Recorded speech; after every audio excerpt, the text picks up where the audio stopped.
começar a gravar.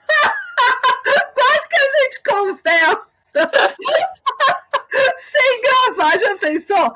A gente estava falando do nome, né, do nosso programa, e aí você estava falando que o que você trouxe hoje para o nosso encontro tem a ver com os modos de resistir.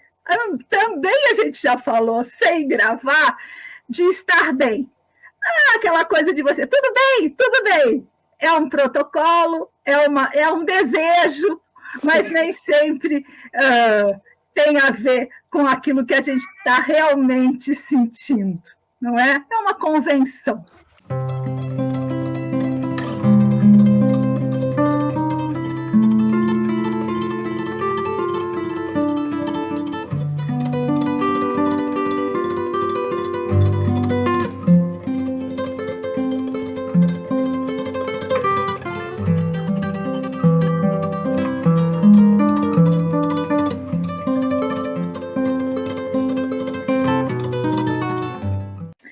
Muito bem, querida Dulcineia. Tudo bem? Tudo. Ou então assim, tudo, e fazemos assim. Boa! Oh, para quem está só ouvindo, fazemos assim, tipo assim, passando uma navalha no pescoço, não é assim? Tudo bem! A voz fala uma coisa, o gesto diz outra.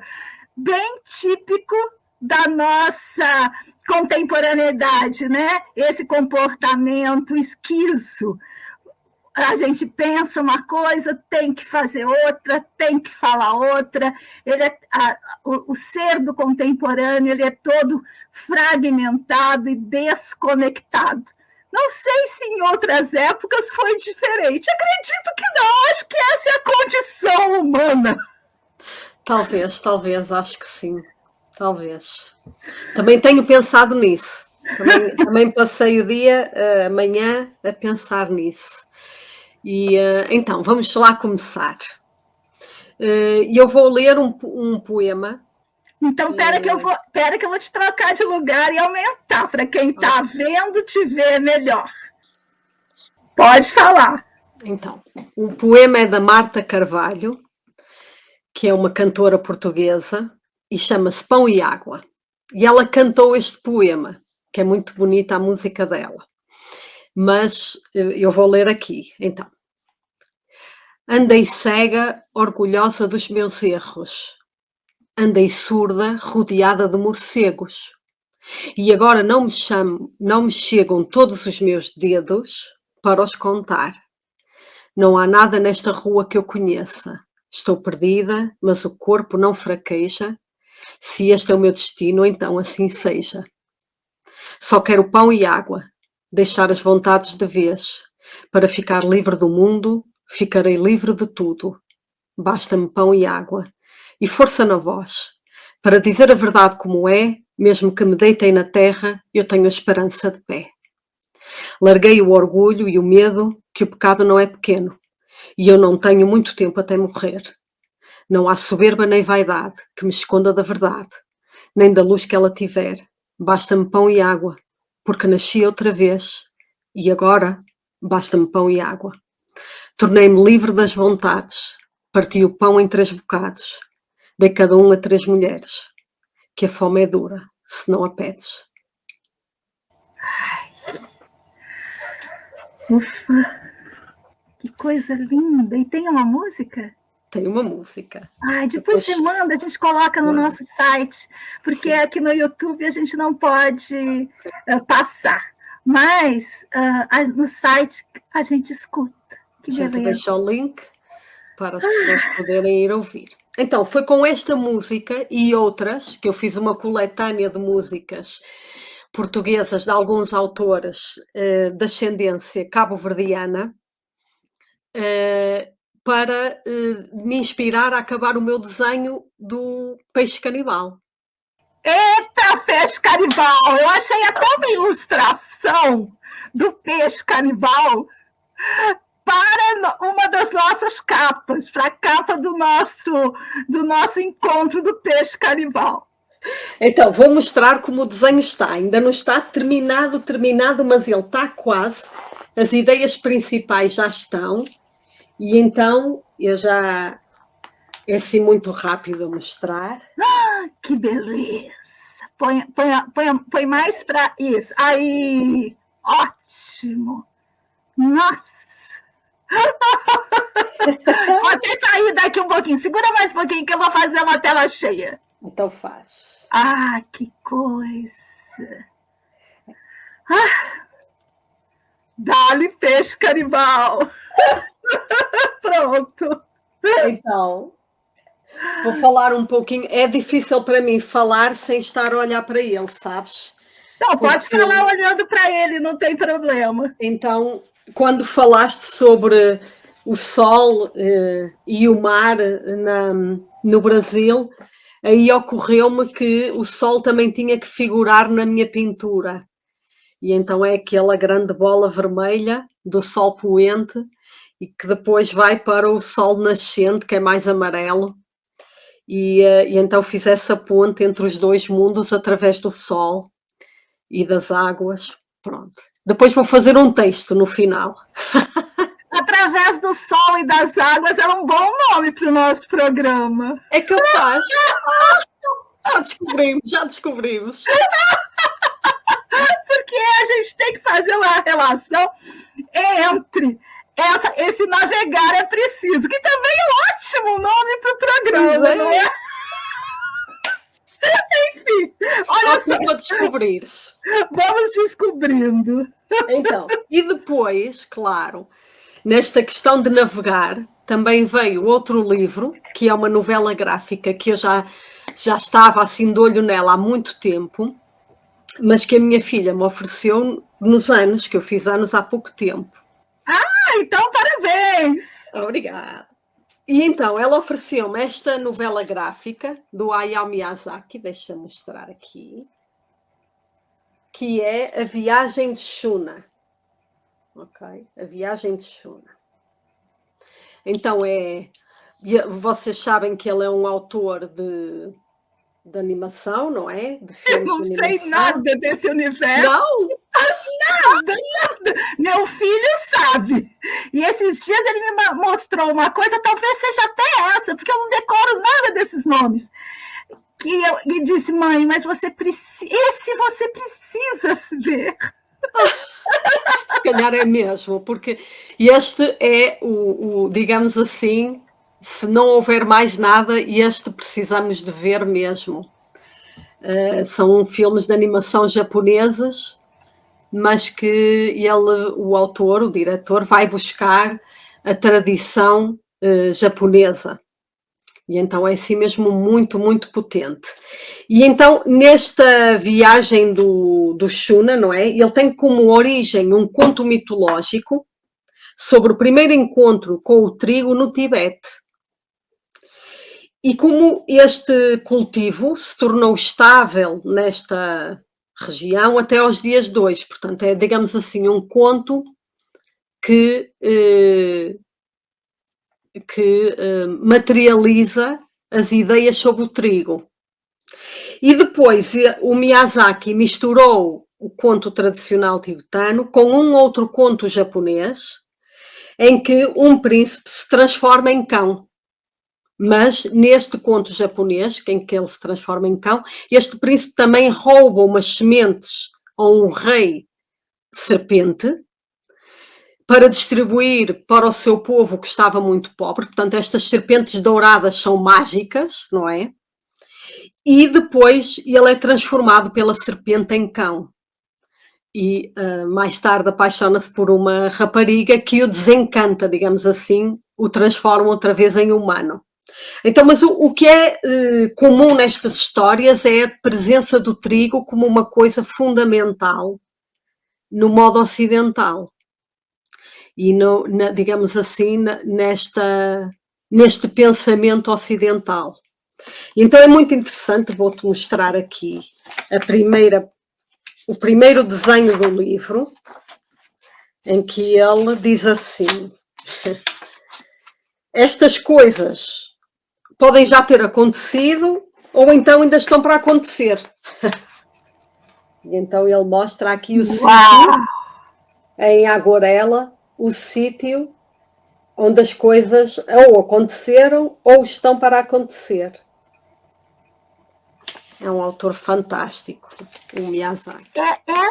Esse enunciado das coisas já aconteceram ou estão para acontecer, ele é muito um portal para o mundo dos contos. A gente vê isso em outras narrativas de outros povos, né?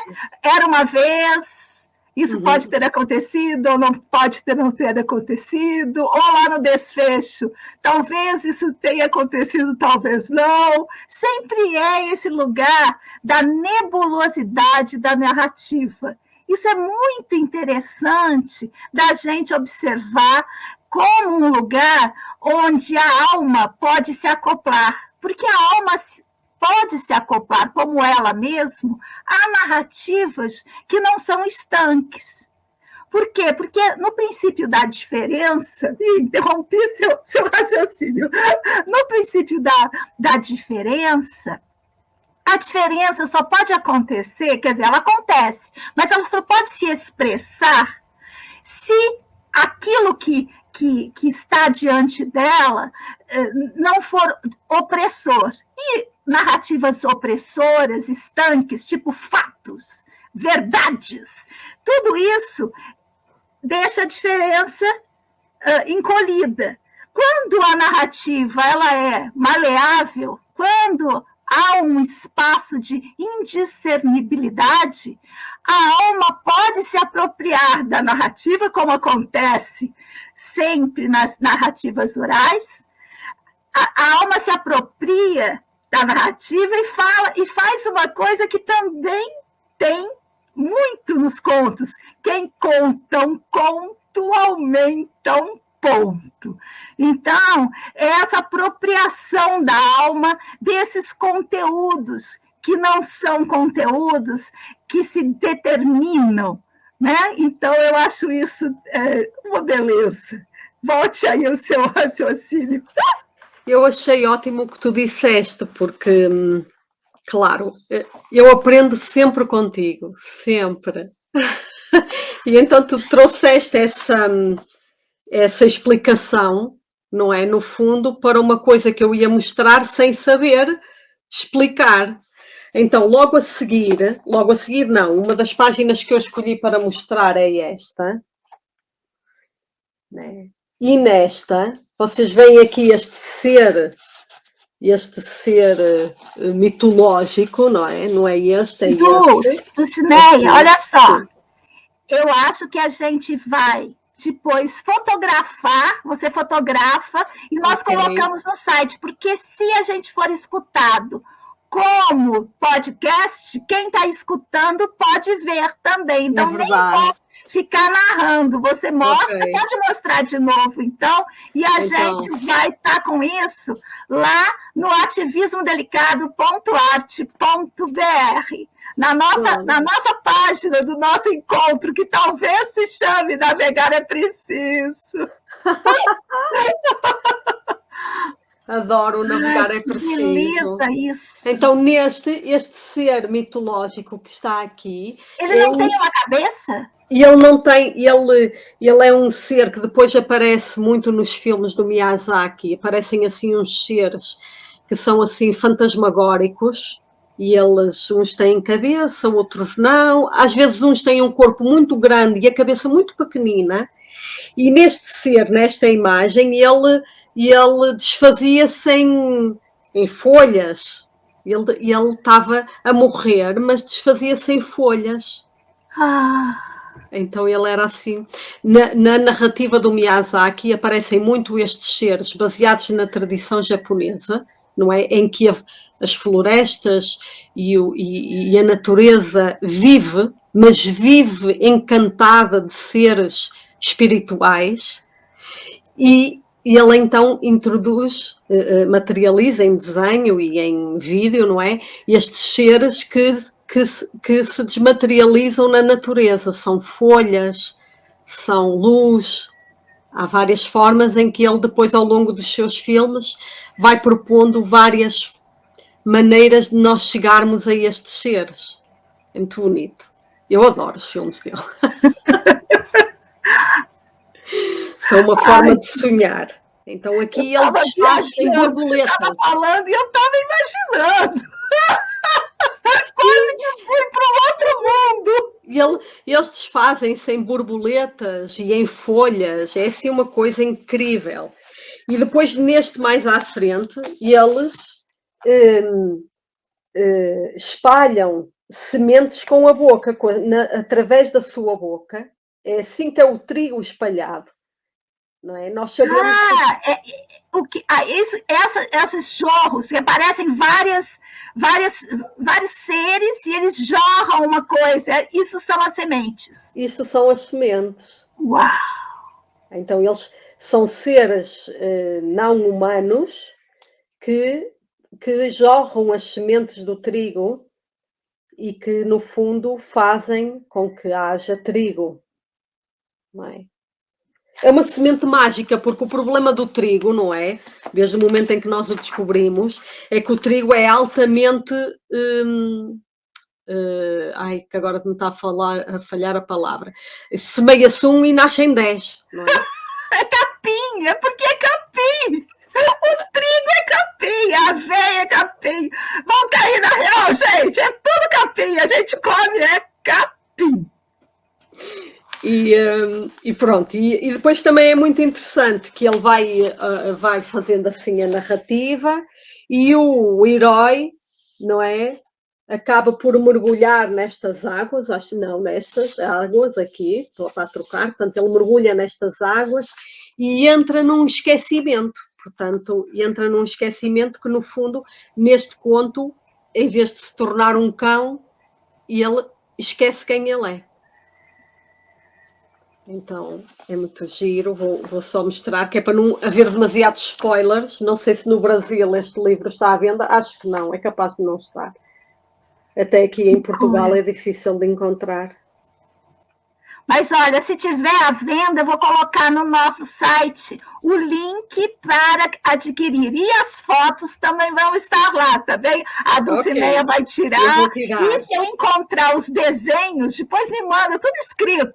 Se eu encontrar os desenhos, também vou colocar lá, tá bom, gente? Desenhos não, deixa eu falar o nome chique. Animes. Nome chique. Eu não sou dessa geração dos animes. Mas este também é engraçado, que não é considerado um anime tradicional, não é? Porque como é aguarela, é já considerado uma novela gráfica. Como chama a novela? Chama-se A Viagem do Shuna. Então, a novela é considerada uma novela gráfica, não é considerada um anime, porque é pintada em aguarela e o próprio esquema das imagens não segue a animação, por assim dizer. Entendi. Então, como o esquema é um esquema diferente, é um esquema de novela gráfica, e ele até tem um nome japonês, portanto há um nome japonês específico para a novela gráfica também. E já nos anos 80, quando este livro saiu, portanto ele é de 81 ou 82, antes do Miyazaki fundar o estúdio Ghibli, que fez os filmes A Princesa Mononoke, A Viagem de Chihiro e outros muito conhecidos, que não conhece. Eu disse por alguém, porque por mim. Mas eu confesso que eu não sou atraída por desenhos de nenhum tipo. Por desenhos animados, raramente eu assisto, só assistia quando meu filho era pequeno, e assistia 30 vezes, mas depois, quando já teve na idade de ir para esses outros tipos, né, de Narutos e outras coisas assim, aí eu já não assistia com ele, graças. Eu só assistia os Kairu da vida, essas coisas assim.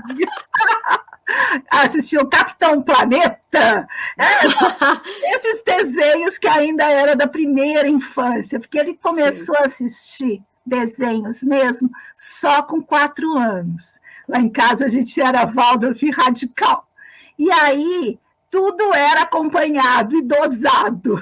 Mas depois dos 8, Aí já teve uma certa autonomia, para minha felicidade. É engraçado que os filmes do Miyazaki, apesar de serem transmitidos para crianças, eles são tão complexos que eu tenho algumas dúvidas que eles sejam entendidos por crianças. Olha só, mas tem os modos de apropriação. Porque os modos de apropriação, eles é que determinam as etariedades. A gente mesmo já passou por isso. A gente viu uma coisa, quando leu um livro, vamos pegar uma coisa que nós temos em comum. Lemos um livro quando éramos jovens. E eu agora li novamente, já na velhice. São livros totalmente diferentes. Porque os modos de apropriação daquilo é que mudam. A obra, ela pode ser apropriada por uma criança de uma maneira muito diferente do que de um jovem adulto e do que de um idoso.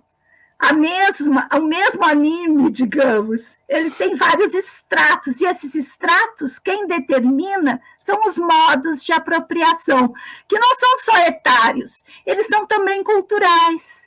Muitas vezes, aquilo que você traz em você, que lhe permite apreciar determinada obra, é diferente em outra pessoa, que não tem, para usar um termo da antroposofia, o membro sensório desenvolvido para aquela compreensão. Gente, caso ele vai olhar para a realidade a partir dos seus óculos, e aí vai se apropriar da realidade, da cultura a partir de si, de sua singularidade. E é isso que a gente faz com esses desenhos. A gente assiste, eu como adulta assistindo o Capitão Planeta, pensava numa coisa. Meu filho com 4 anos pensava em outra. Não é? É verdade, sim, é verdade. Quando estavas a falar, lembrei-me de um livro que gosto muito e tenho aqui perto. Vou buscar. Vai sim, vai buscar. Vou procurar, porque estavas a falar e eu a pensar. Isto encaixa-se tão bem neste livro que eu tanto gosto, que tenho que o ir buscar para ler uma parte aqui.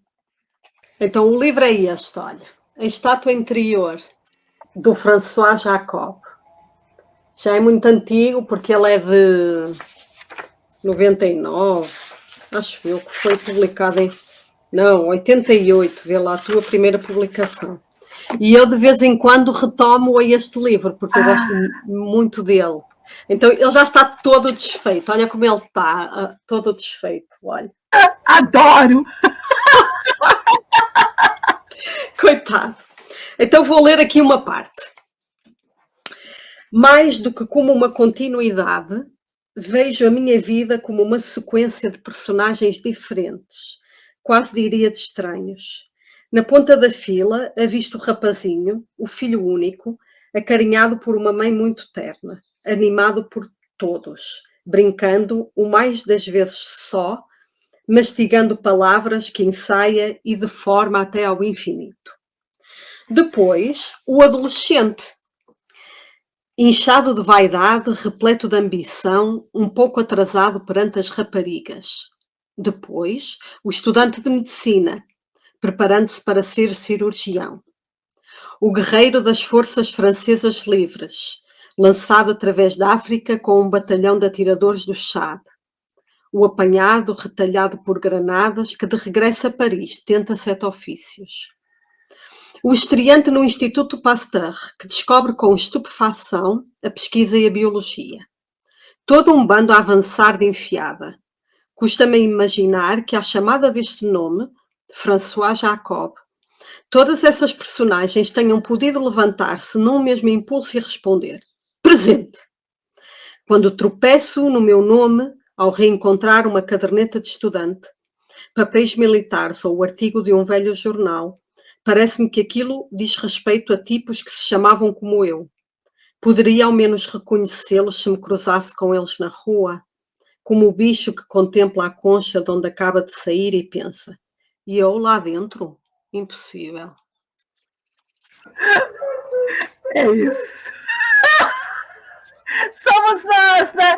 São os modos de subjetivação. É isso. Quando falaste nisso, eu pensei, olha, vou ter que ler a Estátua Interior do François Jacob. Ele ganhou o Prémio Nobel da Medicina e depois escreveu este livro autobiográfico e é incrível o livro dele, a vida dele. Não conheço, vou buscar. Então é mesmo muito, muito giro. E eu estava a pensar que agora já fomos para outros campos do eu e tal, mas quero retomar ainda a ideia da viagem do Shuna, não é? E desta viagem pelos sítios da natureza, e que nós vivemos, eu vivo na cidade. E às tantas, quando eu comecei a ler de outros autores, e li um autor que eu gostei muito, um autor brasileiro, que é o António Bispo dos Santos, e li A Terra Dá, a Terra Quer. E já estás a abanar porque esse tu conheces.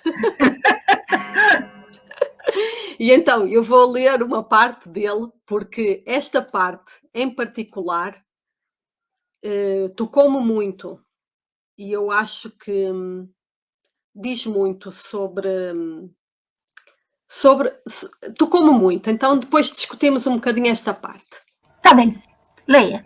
Nós nas aldeias e vocês nos quilombos fazemos uns caminhos que às vezes não têm nem 1 metro de largura.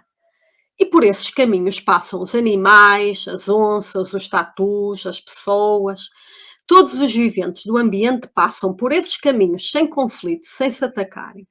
Chegam os colonialistas, porém, e alargam esses caminhos. Fazem eles com 6 metros. E aí só passa carro. Não passa mais gente. Não passa mais porco nem onça. Como é que nos nossos caminhos, que têm apenas 1 metro, cabe de tudo, e nos deles, que têm 6 metros, só cabe um carro? Me perguntou certa vez uma indígena. E eu pensei, é assim, pronto, não sei responder, mas é o que eu sinto aqui nas nossas autoestradas. Passam muitos carros, mas não passa mais nada. Eu também não sei. Mas é isso, eu acho. Sim. Eu quando li aquilo, quando li ele diz muitas coisas sobre o pensamento ocidental. Algumas críticas muito duras, claro. Mas foi sobretudo esta parte que mexeu comigo, porque em Portugal, por exemplo, eu gosto muito de lobos e nós até ao final do século XIX tínhamos alcateias em toda a Península Ibérica. E atualmente elas só existem no norte de Portugal. E mal. Norte de Portugal e norte da Espanha, da Galiza, portanto, aqui o noroeste. Mas um dos grandes perigos são as estradas, porque as alcateias não conseguem passar as estradas. O território está todo retalhado. É um modo de estar no mundo a partir de um intelecto, de uma geometria. E uma geometria apartada da natureza. Eu acho que é um jeito de estar no mundo que afasta o ser do mundo, que impõe, que quer determinar. E às vezes, e agora a gente está vendo isso muito com as mudanças climáticas, não dá certo. Não. E a gente está vendo como que as cidades... tem uma coisa que Nietzsche fala que eu nunca gosto de usar, mas vou usar hoje. Que ele fala que os seres humanos são uma doença de pele na Terra. Ela se comporta como essa micose. Eu não quero ser micose. E eu acho que o que a gente faz é um antifúngico, né? É um antimicótico, é alguma coisa para que as 3 ou 4 pessoas que nos escutam pensam, opa, o que eu posso fazer para começar a mudar esse estado de coisas? Sim. Porque são muitas pessoas pensando sobre essas mudanças, mas o poder, o capital, ele não quer. Por Não. quê? Porque quanto menos vida, quanto menos gente passar por essa estrada, mais o carrão deles passará. Não é? Quanto menos lobo tiver no mundo, mais eles poderão ser os lobos. E é isso. A gente só tem um grande inimigo. E esse grande inimigo é o pensamento moderno capitalista. É isso, eu acho. Também acho que sim, também acho que sim. E tinha pensado também que em relação à autoestrada, o grande pensamento é controlar tudo, não é? A estrada é um espaço completamente controlado.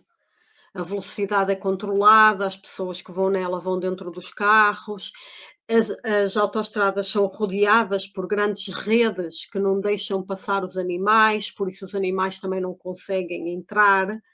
As pessoas também não, porque é proibido andar numa autoestrada, portanto, só andas numa autoestrada se houver um cataclismo e toda a gente estiver na autoestrada, não é? Se estiveres a fugir. Eu tive uma experiência nesse sentido aí em Portugal. Porque eu fiquei um ano aí pesquisando. Então, eu alugava carro e viajava por toda a região, fora, Espanha e tal. E olha que coisa interessante. Eu peguei um caminho errado e fui cair numa estradinha lateral. E aí eu percebi a seguinte coisa. A autoestrada era muito cara. Eu fui numa época em que Portugal estava passando muito mal financeiramente. Então, a autoestrada era praticamente vazia para o norte, a partir de Lisboa para o norte. E as pessoas iam de trem, mas as estradinhas laterais eram congestionadas. Acho que isso, de um certo modo, encaixa demais, de uma outra maneira, nisso que a gente está falando. A vida flui numa capilaridade outra, não por uma artificialidade da autoestrada, que só esse mundo dessa estrada para esse automóvel exclusivo, cheio de pedágios, é um mundo onde só se entra através do capital. Enquanto pelas margens da autoestrada, o fluxo é maior, é cheio de gente atravessando no meio do caminho, tem caminhão demais, tem carro pequeno, tem bicicleta, tem motocicleta, tem de tudo. Não sei se ainda é assim, mas na minha época era. É um bocado assim, é? E é também o que disseste, que é muito verdade, só se entra através do capital. E ainda por cima, mentem-nos porque nos dizem: "Ai não, a estrada tem que ser controlada para que as pessoas estejam seguras, não embatam num animal selvagem, não". Portanto, o controlo é dado como justificativa, mas na verdade a verdadeira justificativa é o capital. O controle e o capital, eles são faces de uma mesma, de um mesmo modo de ser. E toda essa má civilização que a gente construiu em redor do mundo todo, ele foi construído assim, através do poder e do capital. Você me dá a sua liberdade e eu te protejo.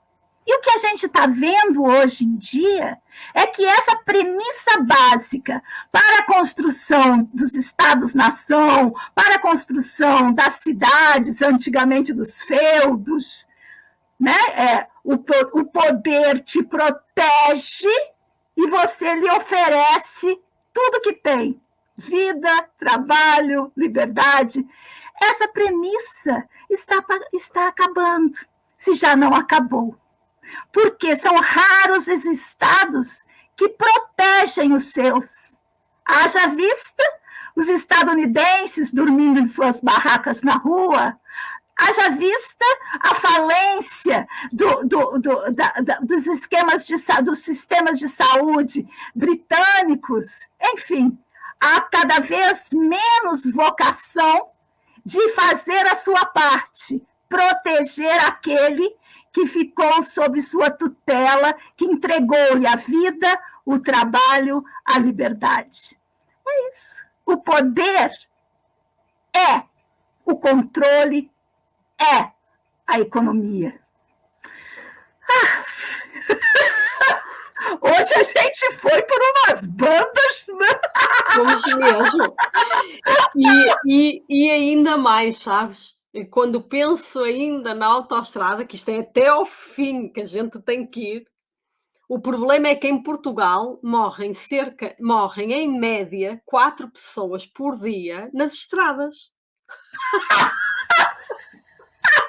E olha só, é trágico, mas tem uma coisa que eu vivi também, fascinada nas autoestradas portuguesas, que é assim, de repente saem das estradas para cima, subindo, outras estradas que não dão a lugar nenhum. E aí eu ficava pensando, Celso, o que será isso? O que será isso? Aí vinha descobrir que essas saídas são caso você perca, olha só o controle, caso você perca, olha só o nível, caso você perca o controle, você entra, o controle do freio, digamos assim, você sobe essa ladeira e para. Se eu já perdi o controle, como que eu vou esperar chegar uma ladeira dessas? Francamente. Para ir já encerrando o assunto e contar mais uma história da minha vida nas estradas, porque eu viajei muito, sabe? Viajei Portugal inteirinho, Espanha um pedaço, França um pedaço, mas aí Inglaterra outro, mas Portugal me marcou. Por quê? Porque aconteceram muitas coisas que é onde eu mais pesquisei. E aí eu estava no carro, tranquila, escutando música. De repente, o meu rádio estava desligado, eu estava escutando música no toca-fitas, toca-discos, CD, a gente nem lembra mais que isso existe, né? E aí, de repente, o rádio começou a falar. Entrou no meu rádio do meu carro uma voz dizendo que em determinado quilômetro tinha determinado acontecimento. Olha a invasão que aquilo produz. Tudo em nome da minha própria proteção. Ai, luta! É verdade, tudo isso. É verdade. São os modos de existência no Ocidente e nas estradas. E eu acho que a gente mostrar os fatores, os efeitos que a normalização desse modo de existir produz nos seres é uma tarefa que nós temos. Os efeitos que isso produz no nosso modo de ser. Porque a gente pode achar que essas ladeiras não nos subjetivam, que esse rádio sendo invadido é normal, que andar por uma freeway se eu tenho dinheiro é meu direito. Mas não é assim. Haja vista a conversa da indígena. Uai, por que em 1 metro das nossas estradas passa toda a gente, todo bicho, e em 6 metros só passam os carros? Não é? Essa é a questão. É isso, é isso. Olha, e estava a pensar no que estavas a falar também, estamos sempre a pensar, e vou-te dizer uma coisa que li hoje de uma indígena Tupinambá. Então ela disse assim: porque nossa pele é que nem a terra, e tudo o que você coloca em cima dela escorre para dentro.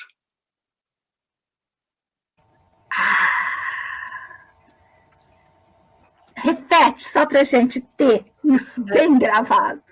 A nossa pele é que nem a terra, e tudo o que você coloca, né, em cima dela escorre para dentro. É demais. Isso me lembrou muito um conceito. Há alguns anos, a minha nutricionista me falou uma coisa que me marcou demais.